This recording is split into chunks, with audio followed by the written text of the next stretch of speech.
Selamat pagi untuk kita semua, salam sejahtera. Saya Maria Agustina Nel dari Prodi Akuntansi semester 1 pagi sebagai mahasiswa Sekolah Tinggi Ilmu Ekonomi Yapan Surabaya. Kali ini saya akan menjelaskan materi tentang fungsi bahasa Indonesia dalam konteks ilmiah.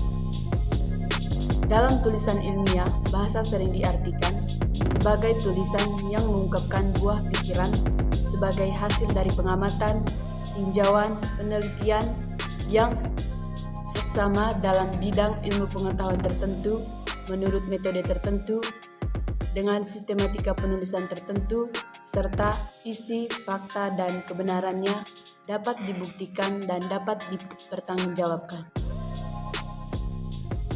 Bentuk-bentuk karangan ilmiah identik dengan jenis karangan ilmiah yaitu makalah, laporan praktik kerja, kertas kerja, skripsi, tesis, dan disertasi.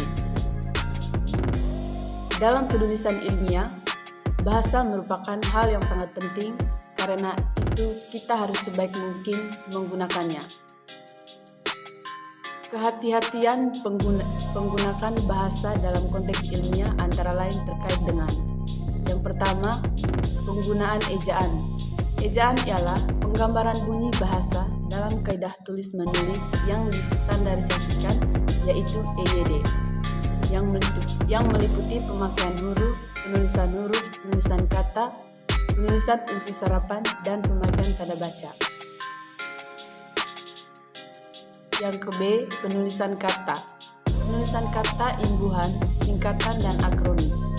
Penulisan kata dasar, kata turunan, bentuk tulang, kata ganti, kata depan, kata sandang, gabungan kata, imbuhan, singkatan, dan akronim hendaknya mengikuti kaidah tata bahasa Indonesia atau TBBI. Penggunaan partikel la, ka, ta, pun misalnya telah diatur dengan partikel la, ka, ta ditulis serangkai dengan kata yang mendahulinya. Contoh, pergilah sekarang. Sedangkan partikel pun ditulis terpisah dari kata yang mendahulinya. Contoh, jika engkau pergi, aku pun akan pergi. Kata-kata yang sudah dianggap padu ditulis serangkai seperti andaipun, ataupun, bagaimanapun, walaupun, atau kalaupun, meskipun, atau sekalipun. Dalam penulisan singkatan dan akronim, singkatan nama orang, nama gelar, sapaan, jabatan, atau pangkat diikuti tanda titik. Contoh, Muhammad Yamin SH atau sarjana hukum. Singkatan yang terdiri atas 3 huruf atau lebih diikuti 1 tanda titik. Contoh, dan lain-lain, ALM, SDA. Yang terhormat, singkatan nama resmi lembaga pemerintah dan ketatanegaraan, badan atau organisasi, serta dokumen resmi yang terdiri atas huruf awal setiap kata ditulis dengan huruf kapital dan tidak diikuti tanda titik. Contoh, DPR, GBHM, KTP, PT. Akronim nama diri yang berupa gabungan huruf awal dari deret kata ditulis seluruhnya dengan huruf kapital. Contoh, ABRI, LAN, IKIP, SIM.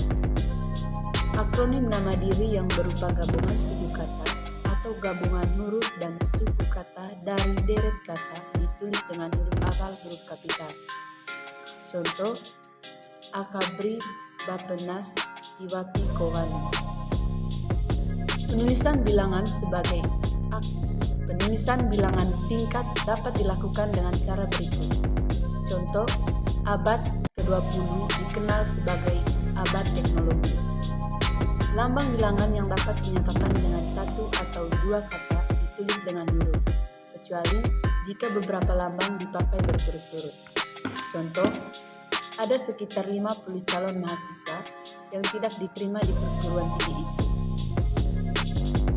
Pemakaian tanda baca, misalnya tanda titik, tanda koma, tanda titik 2, tanda titik koma, tanda hubung, tanda pisah, tanda petik, tanda garis miring, dan tanda. Sekian dari materi yang saya jelaskan. Saya Maria Agustina Nel mengucapkan terima kasih. Semoga materi yang saya jelaskan dapat bermanfaat bagi kita semua.